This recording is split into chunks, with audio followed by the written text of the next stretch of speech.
بسم اللہ الرحمن الرحیم۔ شروع اللہ کے نام سے جو بڑا مہربان نہایت رحم والا ہے۔ السلام علیکم میرے بھائیوں اور بہنوں، امید ہے آپ سب لوگ خیریت سے ہوں گے۔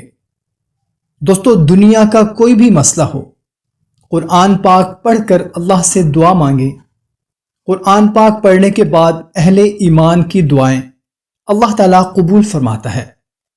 اسی طرح میرے بھائیوں اور بہنوں، قرآن پاک کا ایک بہت ہی بہترین وظیفہ، چاہے دنیا کا کوئی بھی مسئلہ ہو، چاہے اولاد کا ہو یا مسئلہ شادی کا ہو، چاہے مسئلہ قرض کا ہو، چاہے جادو ٹونے کا ہو یا بیماری کا ہو، دنیا کا کوئی بھی غم ہو، آپ یہ وظیفہ کریں۔ ہزاروں لوگوں نے اس وظیفہ کو کیا، الحمدللہ اس وظیفہ کی برکت سے اللہ تعالیٰ نے ان کی پریشانیاں ختم کر دی ہیں۔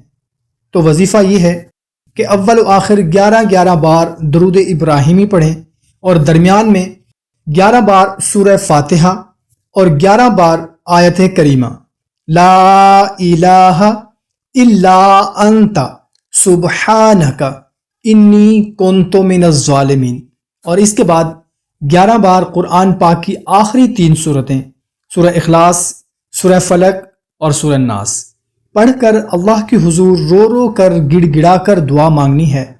یہ وظیفہ خاص ہے میاں بیوی کے درمیان نفرتوں کو ختم کرنے کے لیے۔ اگر بیوی یا میاں روٹھ کر چلا گیا ہے تو ان کے دل کو نرم کرنے کے لیے بھی یہ بڑا بہترین وظیفہ ہے۔ دوستو، رو رو کر گڑ گڑا کر دعا مانگے۔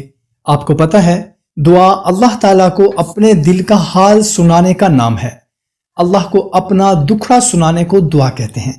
آپ نے اللہ کو دل کی گہرائیوں سے پکارنا ہے اور اپنی تمام پریشانیاں اللہ کو سنانی ہیں۔ اس کے بعد آپ دیکھیں گے چند ہی دنوں کے اندر آپ اس کا اثر اپنی آنکھوں سے دیکھیں گے۔ امید ہے ویڈیو آپ کو پسند آئی ہوگی۔ اگر اچھی لگی ہے تو اس کو زیادہ سے زیادہ شیئر کریں۔